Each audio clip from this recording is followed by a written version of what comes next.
How's it going? Today we're looking at the physics final review guide for the momentum unit.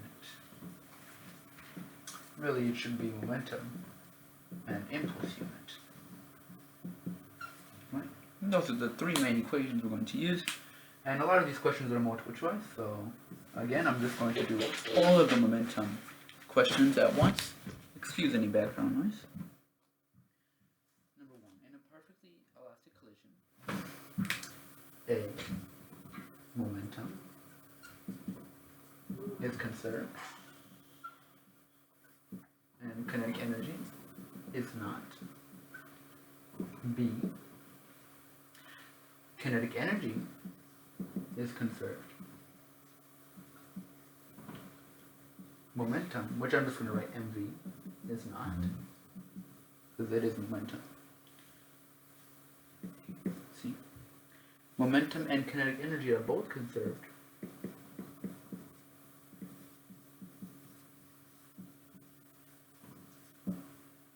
Or D, the objects stick together.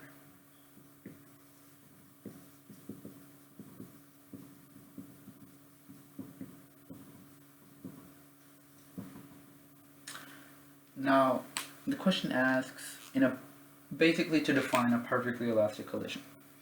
Now, one thing you need to know is that a perfectly elastic collision has absolutely nothing to do with the objects sticking together. It has something to do with the momentum and something to do with kinetic energy. Now, another principle that you should know by now is that momentum is always conserved. So if a question ever asks you momentum is not conserved or anything like that, if there's an option between momentum is conserved and momentum is not conserved, momentum is always conserved. So we can automatically take out B, because B says the momentum is not conserved. That's completely false. So we have to choose between A and C now. And in a perfectly elastic collision, just by its definition, kinetic energy is conserved perfectly. So it has to be C.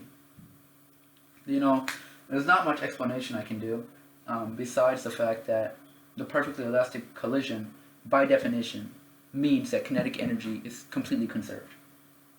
So, you know, it's more of a, you know, have you memorized what this word means type question. Now we're going to move on to number 2.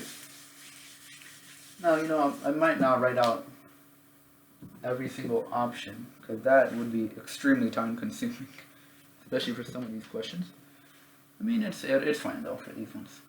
Number 2, in an inelastic collision, A, mv plus ke are conserved. B, momentum and kinetic energy, wow, not conserved. C, kinetic energy only is conserved, while momentum not conserved. Excuse the handwriting, I'm just trying to get this done quickly. mv, momentum is conserved. Kinetic energy is not. And these are the 4 options that they give us. Now again, we have to look at the same logic. Momentum has to be conserved no matter what. Cannot possibly be C. Momentum, and in this one as well, it says that momentum and kinetic energy are both not conserved. Completely false. Because momentum has to be conserved no matter what. Momentum has no relation to kinetic energy. Absolutely zero. And we know that in a perfectly elastic collision, momentum and kinetic energy are conserved. In inelastic collisions, it's the exact opposite. Only momentum is conserved, kinetic energy is not. And you know, again, this is more of a definition question. There's not much to it, really. You just have to memorize that kinetic energy is not conserved in an inelastic collision. Number 3. You have 2 objects, both are 2 kilograms, are traveling toward each other at the same velocity. What is the total momentum of the system? So imagine I had an object, 2 kilograms. They're moving opposite direction, and you know, let's make up random numbers, and let's say they're moving at 2 meters a second, and they're both moving at the same speed as dictated by the question. Right? Let's find the momentum of this. Just do mass times velocity, right? Momentum is mass times velocity, so 2 times 2, 4, minus 2 times 2. Because this is traveling in the opposite direction, which means we have to subtract the momentum. So, some of you might be able to see where I'm going. 4 minus 4 is 0. So, the total momentum, and it does not matter what number or what mass, actually no, the mass matters, because they say that the mass is the same for both of them, 2 kilograms. But it doesn't matter what velocity you put. If the velocities are the same and the masses are the same, and they're going like in opposite directions, final momentum is always going to be 0. So the right answer is going to be C, 0 kilograms times meters a second. Look at number 4 now.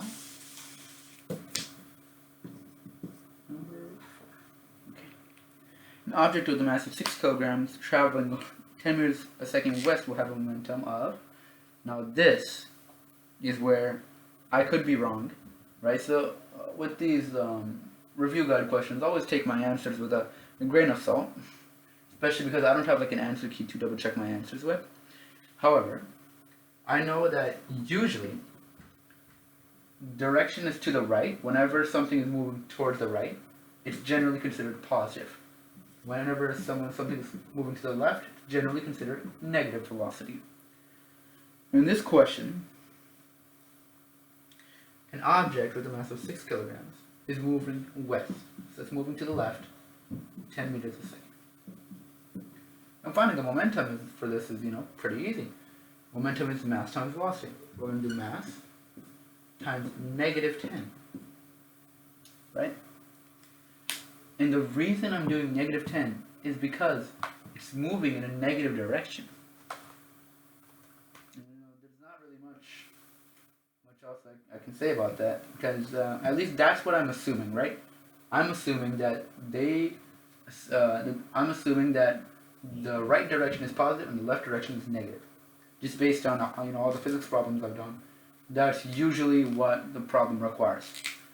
So I'm going to guess that momentum is negative 60 meters a second, or D. Now again, it's perfectly reasonable if the answer is C. If the answer is C, I completely understand, then I'm just simply wrong. They were just thinking about it the other way.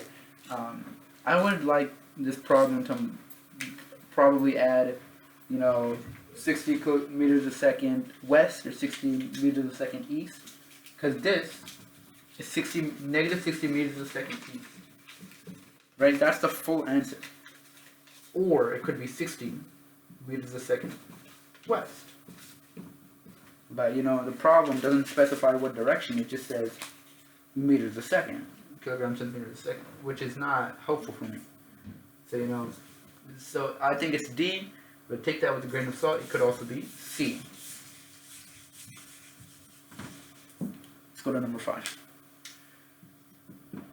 Impulse is equal to the change in momentum. A, change in momentum. B, force times time. C, the change in an object's velocity times its mass. Change in velocity times its mass.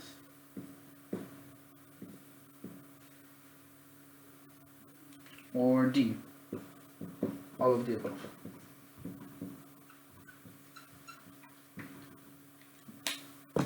And for this question, impulse, as based on this equation, so impulse is equal to momentum. So we know for a fact that impulse has to be equal to the change of momentum. So this, is correct. So, right, checkbox. This is correct. And based on the equation, impulse is equal to force times time. This is also correct. And then, because if impulse is equal to momentum, momentum is m times Vf minus Vi, which is the same as this. Change in V, so this I can literally just make change in V. And it would make no difference to the equation whatsoever.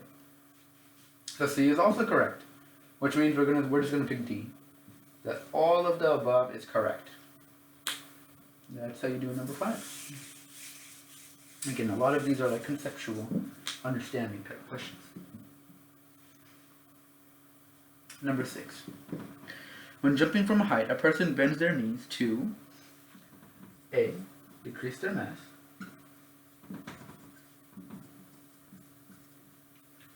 B. Change their final velocity. Change VF. Increase the time needed to stop.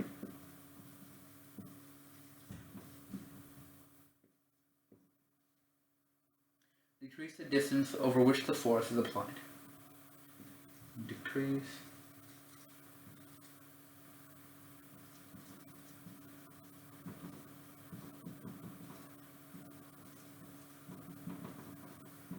now, first of all, this logically, when you, like, let's say I jump from a table onto the floor, do I decrease my mass? Absolutely not. That just makes no sense if you think about it logically. Part B, change their final velocity. So, although there is air resistance, we're looking at purely theoretical physics. So, I mean, if I drop this like this, if I drop this eraser like this, or if I drop it like this, it hardly changes the final velocity whatsoever. In theoretical physics, it does not, because air resistance does not exist in theoretical physics. So this is completely wrong. C, it increases the time needed to stop. So if I had like a cushion, right? So I don't know how I would explain this without actually jumping. And I'll stand up and actually jump. Okay. So if I'm jumping, right? When I jump and bend my knees, it's taking me longer to stop than if I just jump while keeping my knees straight.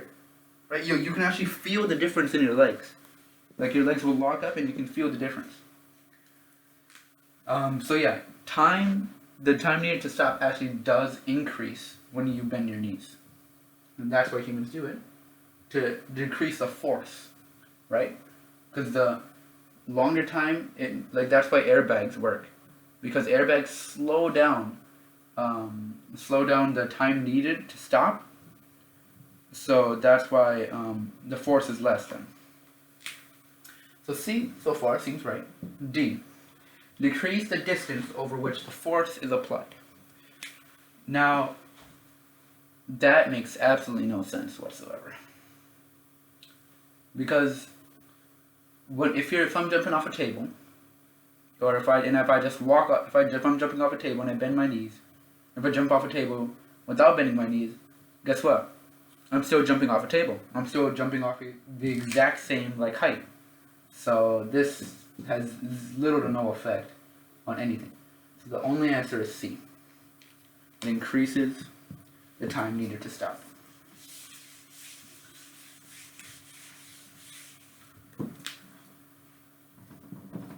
Number 7. In perfectly elastic collision, and let's review, elastic collision, perfectly elastic means the kinetic energy plus momentum is conserved. Now let's write these definitions down. An object traveling towards the ball with a velocity of 5 meters a second will experience what velocity after the collision? If there's an object traveling towards the wall, 5 meters a second, and then after, bounces back, what speed will it bounce back? Now, in a perfectly elastic collision, kinetic energy is completely conserved. Now, there's something to note here, that, I don't know how to explain this correctly. Kinetic energy has to be conserved. So, with the same speed at which the ball is hitting the wall, it's going to bounce off at the exact same speed. It's going to be -5, right? Now, in real life, this is if this happened, it would be crazy. That would be like me, dropping a tennis ball, then it coming back up to the exact same height. That's not how it works. If I drop a tennis ball, right, it'll slowly bounce, and then it'll get lower and lower and lower and lower until it stops bouncing, right? In theoretical physics, that's not true. It'll just keep on bouncing up back to the same place in a perfectly elastic collision. So with this, a ball hits a wall, bounces back at the exact same speed at -5 meters a second, and the answer is thus B. B is -5 meters a second. Again, number 8. For the object in question 7, what will its impulse be?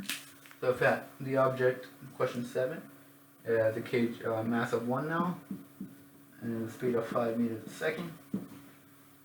And remember that impulse is also equal to momentum. So when it asks us to find the impulse, we can also just find the momentum, which is the exact same thing as the impulse.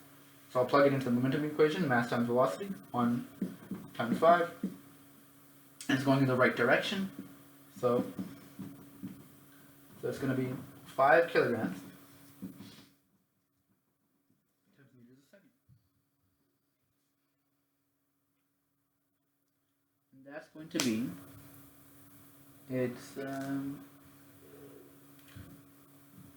what will it say? Yeah, and that's going to be the answer for number 8. Which means it's B. Yeah, sorry about that. I didn't write the letter down correctly.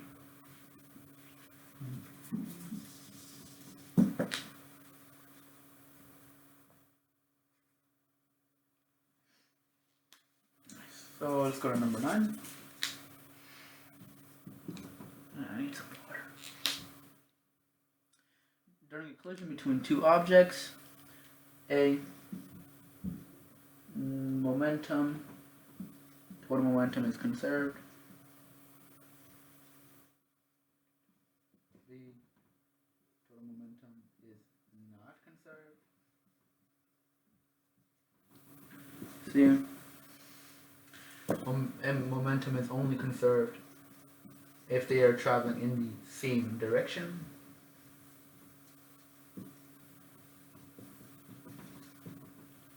Or D, momentum is only conserved if they are traveling in the opposite direction.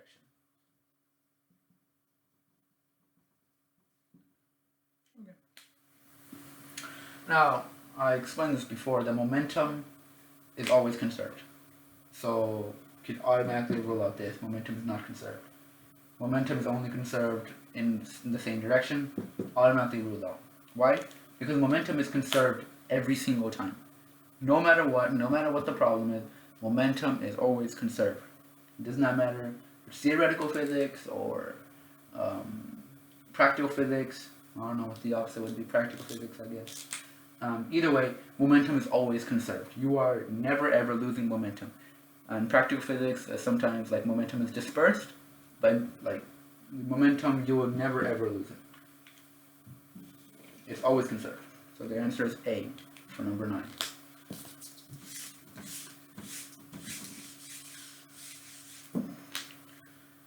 A 1,200 kilogram car going 40 meters a second slams into a brick wall which stops it in 0.33 seconds. What force acts upon the car? So now we're going to have to use a long equation here, right?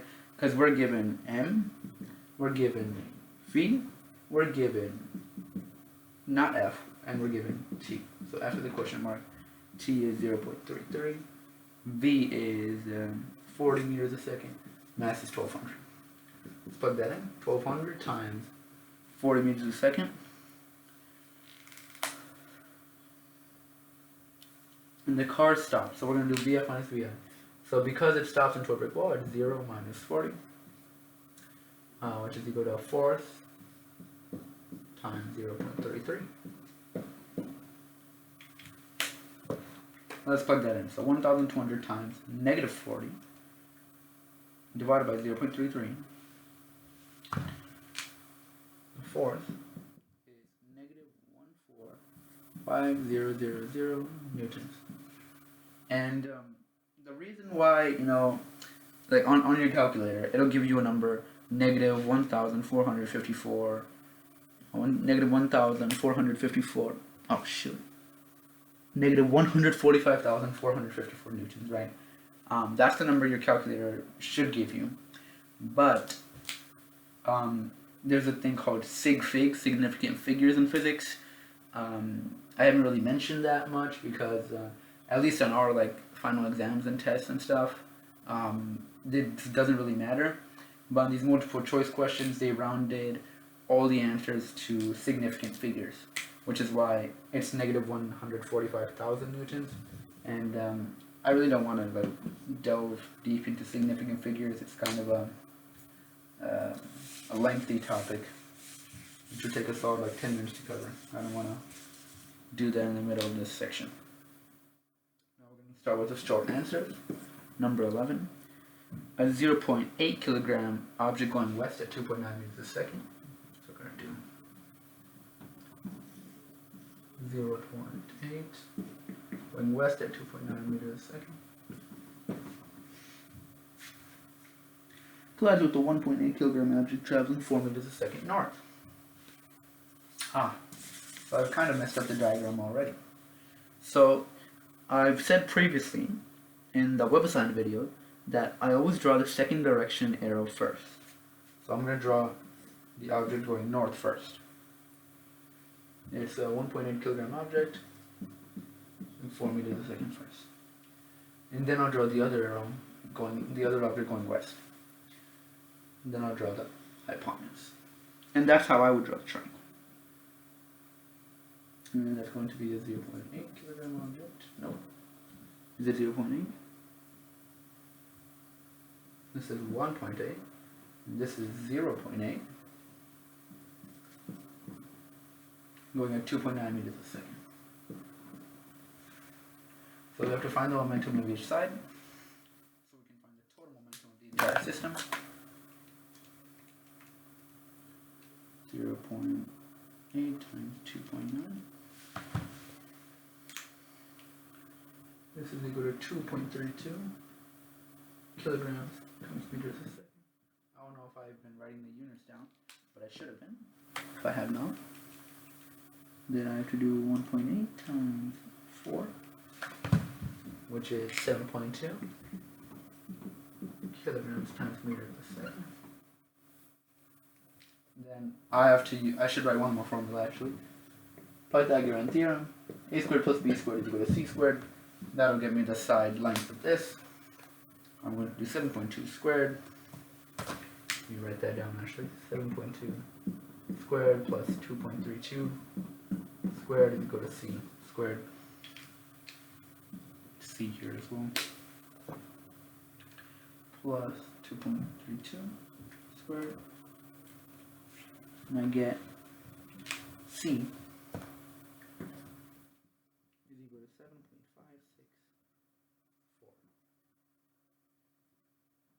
kilograms times meters a second. Now that's the resulting momentum, not the resulting velocity. To find the resulting velocity, you have to add their masses because the objects are stuck together after the collision, so you have to do 7.564. You're plugging this into the momentum equation to find velocity. 0.8 plus 1.8 times v. And that's how you can find velocity. V is equal to 2.91 meters a second. So v is equal to 2.91 meters a second. That's our velocity. And now we have to look at the direction as well. So, I mean, you can really find either direction. I would just find this direction because it's just easier to conceptualize in my opinion, right? If this arrow is going north, that arrow is going west. This would be west of north, right? Because I drew the second direction first, then the first direction. So the first direction, though, was west. And the second direction was north. So we're going west of north, right? You just look at the direction as well. If I have a compass, I've drawn this before. North. Oh, actually, I don't need to draw all those. You just draw 4. North, south, west, east. If I'm going in this direction, I'm going west of north, right? And that's where I'm going. I'm going that way, west of north.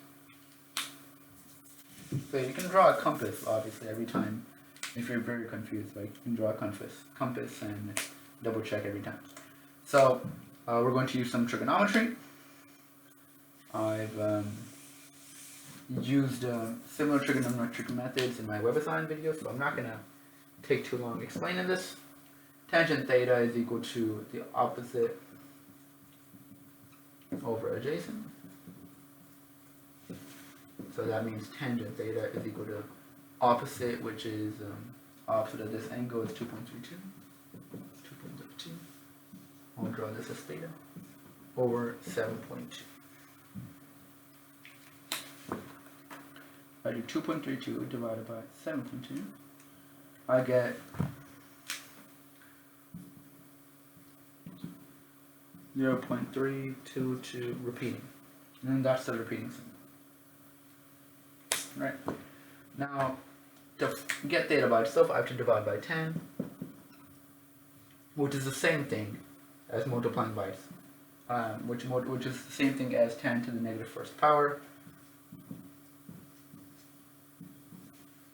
Right. And you know, I'll explain this right now as well, even though I have done before. And the reason why that works is because if I have like 1 over 4, that's the same as 4 to the negative first power, right? So that's why when I have 1 over tangent, it's the same thing as 10 to the negative first power. There you go. So now on your calculator, you can find 10 to the negative first power. Plug in 0.3222, and you should get that theta is equal to 17.86 degrees, and it's important that you write west of north. West of north. Oh, that's kind of like crammed in the bottom here. Let me see, give you guys more space. That's the final answer for number 11. 17.86 degrees west of north.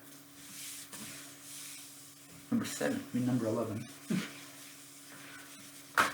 Okay, number 12 now.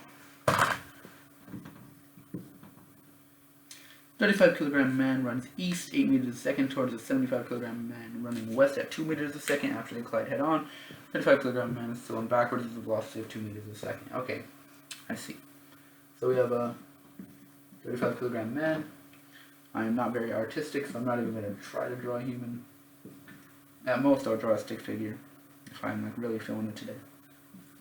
And I'll have a 75 kilogram man here, going west at 2 meters a second. And then after the collision, we have 35 kilogram man. He's moving backwards at 2 meters a second. He got knocked back.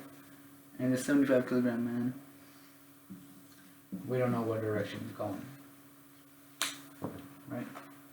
Let's do this. So first we gotta do is, we gotta find the total momentum of the system. So let's do 35 times 8 minus 2 times 75. Right? Because again, we're assuming that this is positive velocity to the right and left is negative velocity. So really I should put a negative sign here. And I should put a negative sign here as well because he's going to the left.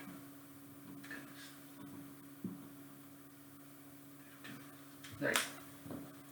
So I'm going to do 35 times 8 minus 2 times 75. And I get a total momentum of 130.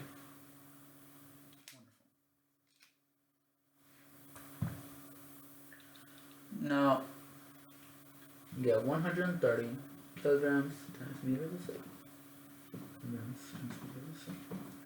Is equal to negative 2 times 35, right? It's equal to the momentum of this entire system, plus 75 times v.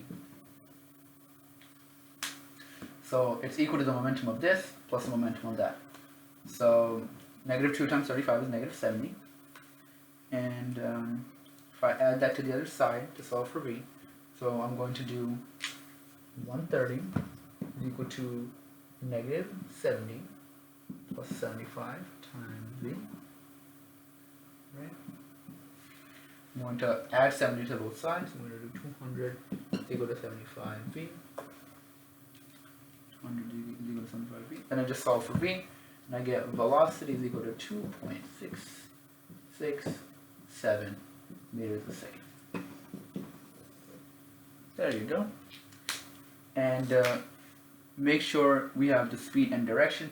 And as far as we know, they're just running on a horizontal surface, so we're just going to write 2.66 meters a second east. Now, if you did it the other way and you made the way going left positive and right negative, then it would be negative 2.667 meters a second west. But that's another way to write it. So my final answer would be 2.667 meters a second east. And that was the issue I had with a previous problem. I think it was like number 6 or something. Yeah, I can't remember. No, it was number 4. Yeah, that was the issue I had with that question, because it never mentioned east or west. It never mentioned the direction. Let's go to number 13.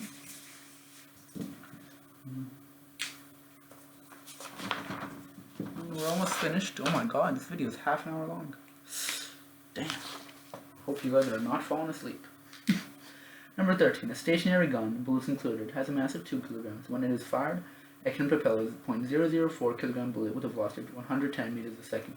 What will be the recoil of the gun? How fast will it go backwards? So the momentum of the entire system has to be the same. So I'm fairly bad at drawing bullets. Wow, that's bad. Now we'll make that a bullet, okay?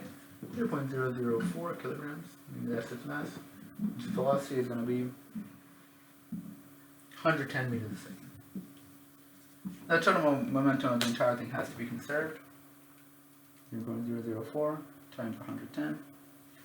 So what I just did is I just solved for momentum of the bullet times 110 is equal to 0.44 kilograms times meters a second. Now I'm going to use 0.44 kilograms times meters a second to figure out how fast the gun is going to go backwards. Now I'm not going to draw the gun out. I don't even know what type of gun this would be fired from. I don't know, a rifle or a pistol? I don't even know. But what will be the recoil of the gun? And the gun, we know that with the bullet, its mass was 2 kilograms. With the bullet. Now this is like a tricky thing that you have to realize. The bullet has a mass. So you have to subtract the mass of the bullet when accounting for the moment. So like to figure out how fast, what's the recoil, what's the velocity of the recoil, you have to first subtract the actual mass of the bullet. So you know that doesn't seem like much. 2 minus 0.004, it's hardly anything, right? Yeah, so like at the end of the day, you're getting what, 1.996 kilograms? That has a massive effect on the recoil. Because when you're working with numbers this small, like it's pretty big. The effect like a single like decimal, a single point can have. You're going to do 0.44 divided by 1.996, and you have a velocity 0.22 meters. And that's going to be how fast the gun is going to be going backwards. That's going to be the recoil. That's number 13 now. Looking at number 14 now. 14. Piece of putty, mass of 0.92. It's stored in a stationary 4 kilogram piece of wood hanging from the ceiling. The putty sticks to the wood and together they swing upwards with the total vertical displacement of 1.2 meters. How fast was the putty thrown at the piece of the wood? Okay, so the thing is, we're given mass. we're given height. Strangely enough, we're given height. We're given another piece of mass, which is the wood, 4 kilograms. Mass of the wood, mass of the pudding. So what can we find with these? I should add another equation up here. Because physics, it covers everything. So all the previous formulas as well, even though this is the momentum and impulse unit, guess what? You're gonna have to use a formula from the energy, was it work in power unit? I think this is the work in power unit. So yeah. PE is equal to mgh. And that's the formula we're going to have to use. Guess what? We have mass and we have height. You don't have gravity. I mean, we do have gravity, sorry. But we don't have velocity. If you want to solve for momentum, we don't have 4 times time here.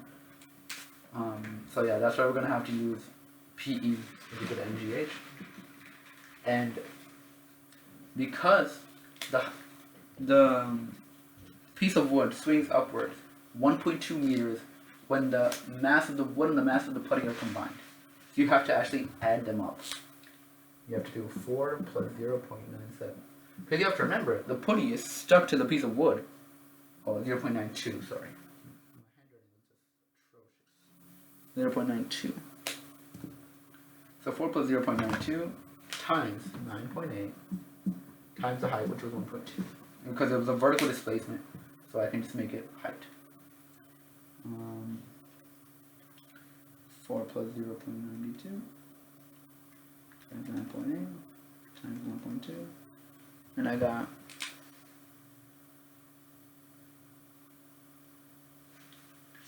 potential energy to be 57.8592.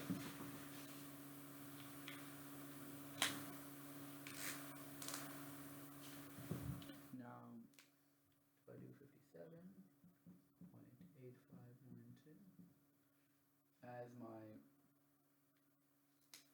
if I plug that into the kinetic energy equation,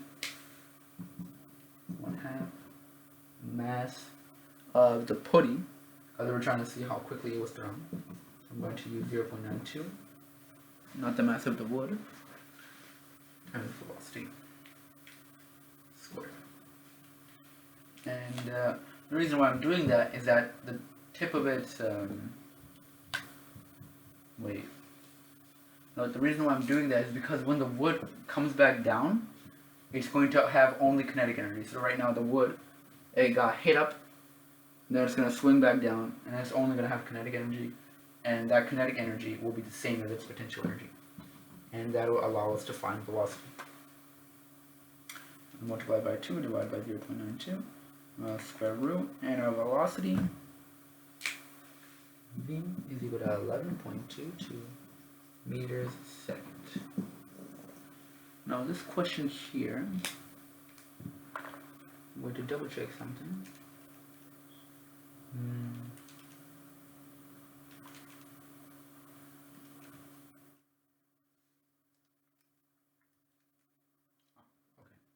Yeah, so velocity is 11.22 meters a second for the putty. Okay then, yeah, that's how you do momentum and impulse.